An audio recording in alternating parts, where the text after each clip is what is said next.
সম্প্রতি মধ্যপ্রাচ্যের মরুভূমি বিস্তৃত দেশগুলোর মতো ভয়াবহ তাপপ্রবাহ দেখা দিয়েছে বাংলাদেশেও। এত দীর্ঘ সময় ধরে তাপপ্রবাহ অতীতে কখনো হয়নি বাংলাদেশে। ফলে মানুষ ও পশু পাখির স্বাস্থ্য ঝুঁকি বাড়ার পাশাপাশি মৌসুমি ফসলের ব্যাপক ক্ষতি সাধন সহ কৃষকের কৃষিকাজ ব্যাহত হচ্ছে, এমনকি মানুষের কর্মঘণ্টা নষ্ট হচ্ছে। ফলে অর্থনৈতিক দিক থেকেও দেশ ক্ষতির সম্মুখীন হচ্ছে। তবে এমন তাপপ্রবাহের হাত থেকে রক্ষা পেতে উন্নত দেশগুলো কৃত্রিম বৃষ্টিপাতের আশ্রয় নিয়েছে।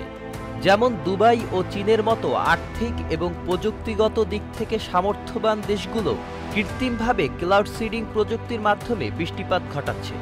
বিগত কিছুদিন আগে পাকিস্তান আমিরাতের কাছ থেকে এই প্রযুক্তির সফল পরীক্ষা চালায়। মালয়েশিয়াও এই প্রযুক্তির মাধ্যমে নিজেদের দেশে কৃত্রিমভাবে বৃষ্টিপাত ঘটিয়েছে। এবছর তীব্র দাবদাহে ভাবিয়ে তুলেছে পুরো দেশকে, বিশেষ করে শহরের মানুষকে। শহরের অসহ্য গরমে হাসপাতালগুলোতে বাড়ছে রোগীর সংখ্যা। হিটস্ট্রোকের কারণে দেশে মৃতের সংখ্যা প্রায় অর্ধশত। দেশের বিভিন্ন স্থানে এক ফোঁটা বৃষ্টির জন্য পড়ানো হয়েছে ইস্তিসকার নামাজ।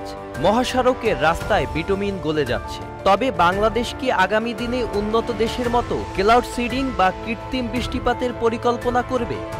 আবহাওয়া অধিদপ্তরে এ ব্যাপারে জানতে চাইলে আবহাওয়াবিদ ডক্টর মোহাম্মদ আবুল কালাম মল্লিক জানান, একমাত্র ওয়ালটন এসি দিচ্ছে 1 বছরের রিপ্লেসমেন্ট গ্যারান্টি এবং কম্প্রেসরের 10 বছরের গ্যারান্টি। ক্লাউড সিডিং এর মাধ্যমে বৃষ্টিপাত ঘটিয়ে তার বিরূপ প্রভাব কি হবে তার অ্যাসেসমেন্ট দরকার, তার উপযোগিতা যাচাই করা দরকার এবং আমাদের দেশের জমির উর্বরতা বাড়বে না কমবে, একজন আবহাওয়াবিদ হিসেবে আমি মনে করি এই উপযোগিতা যাচাই করার ক্ষেত্রে উন্নত বিশ্ব, বিশেষ করে সবচেয়ে বেশি চীন এই ধরনের অবজারভেশন নিয়ে থাকে এবং অন্যান্য দেশও নিয়ে থাকে। সুতরাং তাদের এই এক্সপেরিমেন্ট গুলো এক্সপার্ট যারা আছে তাদেরকে নিয়ে সমন্বয় করে উপযোগিতা যাচাই করে পরবর্তীতে সিদ্ধান্ত নেওয়া যেতে পারে যে বাংলাদেশ এইরকম চরম ভাবাপন্ন ওয়েদার সিস্টেমের ক্ষেত্রে ক্লাউড সিডিং এর দিকে যাবে কিনা।